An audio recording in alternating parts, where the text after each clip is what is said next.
Hi there. As usual, Anil M V from Organil Services, who gives you all the organic critical awareness and knowledge in organic certification and regulatory requirements. Now, let us get straight into the subject. I would ask you a question and you should think about it very critically. Is that are you sure that what you know about organic food certification, I'm speaking especially about processing and trading units, that you have made compliance to all the critical control points?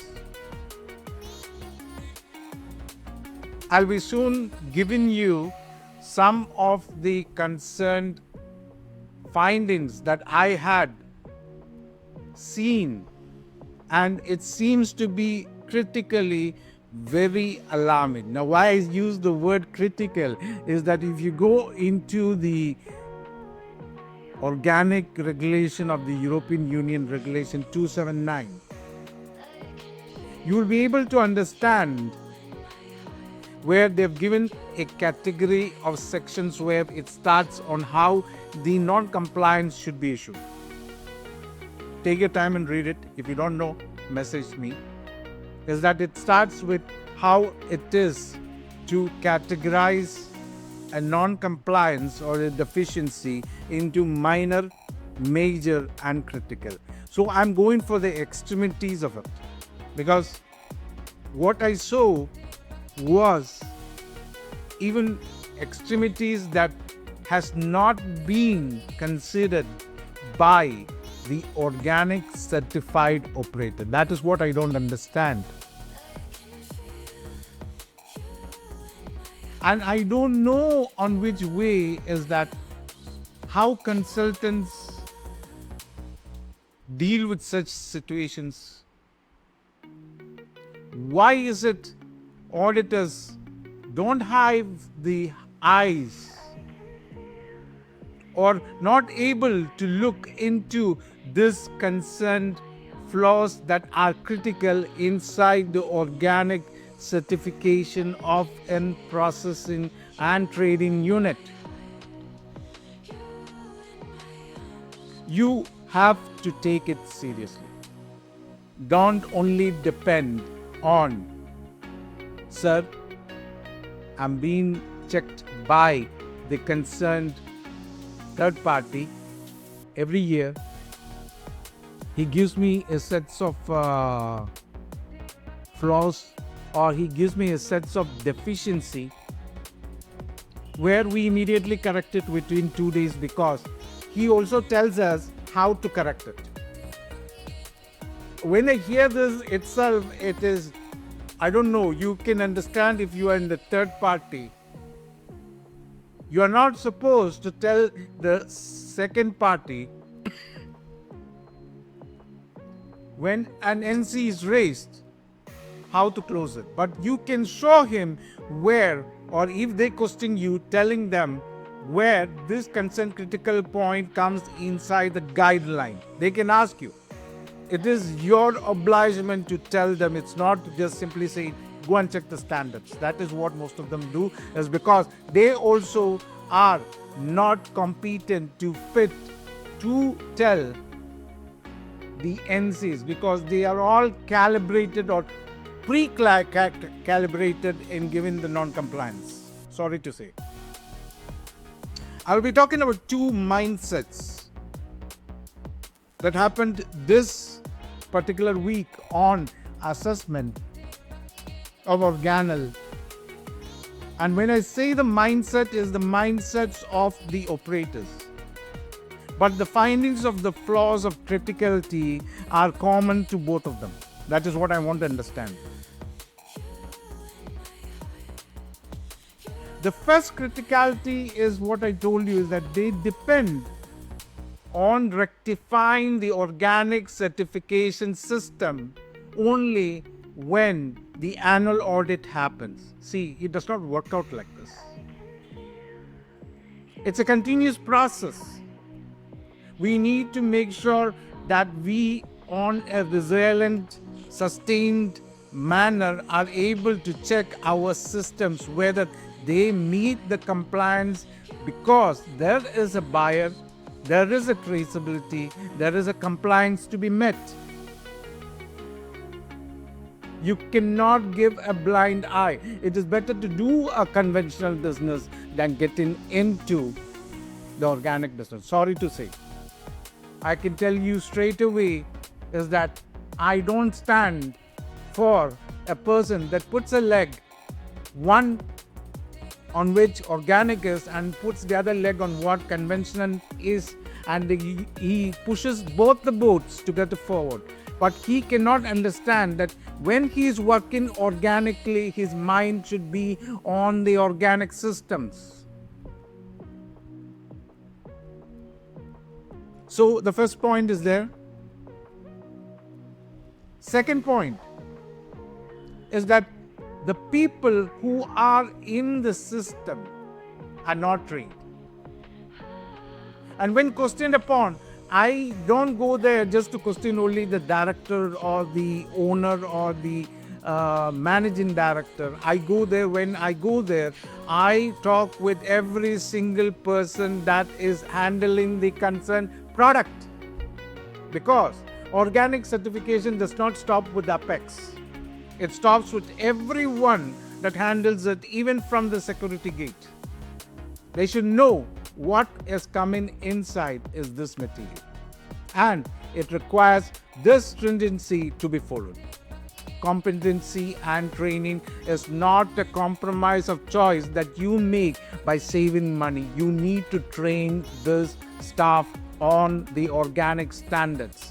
And it's being made mandatory. You can check very soon is that if you will be getting notices from the competent authority, because if the concerned third party is not given non-compliances of annual audits, I'm not saying, at least one external training has to be done from outside. And if the third party is not checking this, then it becomes another issue. Now, this is where it comes very funny, because I found out in one of the places previously when I went, is that even the third party was the one giving the training, and it was found out that they compromised and closed the NC. See, there should be a change in this system. They should give it to external people who are there to make them serious that this is the standard, this is the requirement. It's not for the sake of raising an NC. The third point is the mass balance. The two concerned unit I went, I'm always talking about mass balance. And mass balance is a very critical topic in terms of every single organic standards, be it regulatory, be it inside the CFR, or be it inside the chapters and clauses of the NPOP standard. There has never been a plausibility. Every single sample you give, every single campaigns or exhibitions you go, the quantity you take. See, these are all quantity. You cannot exempt them from the mass balance. How do you expect it to tally? That's what I'm trying to say. The answer was just this. Sir, मैं क्या करना है, sir? What can I do? This is what was told by my manager. Take the quantity and go off, and they don't know that they have to quantify it. You only just need to write down inside the quantity takeoff is that this quantity was taken for the sample, it was taken for the testing, it was given as a concerned bias sample, etc. Make the final quantity after deduction of it. So the quantity remains quantified and it's trackable from the material that came into the concerned unit. That's what I'm trying to say. It has to be quantifiable. Now, when this comes into the point, the mass balance has to be taken. The auditor has to take a set of documents based on the export. It can start from the entry to the exit or from the exit to the entry. We cannot question it because it's going to be a very critical and it could result in a show cause notice.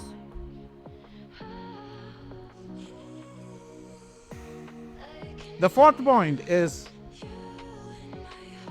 I would say it's part of the food safety, but the cleanliness that is being maintained by many of these concerned operators are not satisfactory. Yes, I've gone to units where it's very clean, spick and span, it's so clean, and in many times I do find, and there is experience that comes into the factor to know that this place was just cleaned the day before. And they asked me the simple question that, sir, how did you know that we just cleaned it the day before? It should be a regular, disciplined habit to do this. Now, again, coming back, make sure that all your material has a lot number or a batch number. There are a few places they're just mixed up. And then when you come into the concerned stock record, you cannot be able to track it. Then what is the point? Then I asked them, where is the standard operating procedure? The standard operating procedure was given by some kind of consultant and he copy pasted it and gave it to them. They have not even read the standard operating procedure. Let me tell you one thing, the quality manager, is that your job, if you have been trained or taken even from a third party, must be the first thing to acknowledge and get this concerned staffs or subordinates read the standard operating or the organic standard operating procedure. Give them some questions, make a kind of discussion, make it known what is there, where to find, what to look, and if you find something not correct, come to me. Now, when you don't do anything, they will not come to you. They'll be doing everything by themselves. And in the end, you get a big hammer stating that your material was detected. Or when it comes to the concerned inspection, you find that the material is not compliant due to results of records not maintained properly. That is what I'm trying to say. The next point. Exports. When you're sending a material outside the country, I am saying that make sure, or you're giving it to any concerned next certified or of the respective standard, a huge quantity, please test the material before sending it, not after sending it and then you come to find that he finds a detection when you did not test it. See, don't make the mistakes. Don't make the mistakes. Take the test. Make a regular concerned testing lab according to 17025 NABL accredited and it's listed and allowed as per that concerned competent authority or that respective standard. Please understand that. It should be there in the list. You cannot simply take from any concerned Dick and Harry inside the system or whoever he says that is a lab. No. There are list of labs that you need to take. If you just simply, you're just losing your money. I'm telling you directly.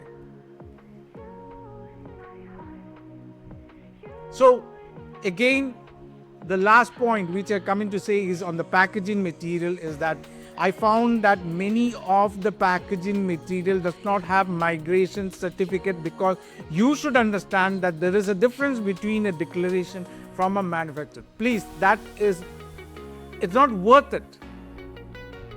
A manufacturer's declaration is that I can write to you a declaration. Just type it, give it to you. Will that satisfy your requirement? But the migration requirement or a migration test report has a meaning to be satisfied. Whether it satisfies that regulatory requirement or the standards of food safe product to pack the material. My dear friends, my dear professionals and quality managers and directors, you might be educated, you might know more than me, you might be thinking, why am I telling this? Is because I'm concerned. I'm concerned because your people are not trained. I'm concerned because you take it very lightly and depend on the annual audit for the findings. You don't check the packaging material. You don't take the proper tested reports.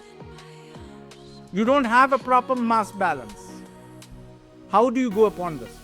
Now, when I come to the two mindsets, I come again is one mindset is telling me is that Anil, just try to solve the problem. You are just a consultant.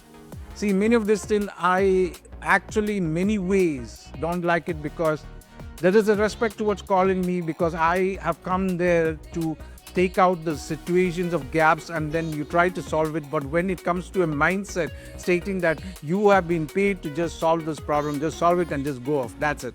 See, I literally on the second time when it comes to being called upon, I won't go there because the fact is that I need to know how you are towards the integrity. I need to know that. The second mindset was, please tell me how to correct it. I had to stay one day extra because that particular personality told me, please, today you sit here only in my cabin and you tutor me, the managing director, general manager and the concerned few of the board members on the organic standards and the critical points because we find now that we are weak and not able to control and know also as a team what is needed to be checked even if there is some situation. I like that mindset. It's an open mind. It's a way where we are ready to correct it. So I hope I was being able to give you some critical insights. As I told you, it's critical, it's not minor, it's not major. Please think about it. Whenever you call a consultant, please respect him. Make sure that you understand what he's trying to say is needed to be corrected and it's not something that I paid you, that's why you solve it and go off. No. So it means no training, just make a kind of declaration paper and go off. See, this is not the way we do organic. If not, please go and do conventional. I'm straight to that. Our people should be trained on the standard. It should be trained on the ethical values. They should be trained on the concerned auditing methodology. They should be trained to find things like this. Unless you are serious, will they be serious? Until you know something, will they know something? So when I tell you something, you should understand that that something is critical. I hope we learned something today. We spoke about the critical and the two mindsets of learning of how to understand criticalities and non-compliance in organic. Whenever you have any issue, as I told you, Anil M V is here from Organil Services, always ready to talk organics because I love organic and I am ready to talk with you anytime as you wish. Just put me a message and let's talk. If just for a simple talk or a pep talk, I'm ready for that also. Understand, Organil deals with different clients, not only in India, around the world. Have a nice day. Keep in contact. Be organic. Be safe. Give food safe. Keep the integrity and make sure that compliance is being met and take it seriously. Bye bye.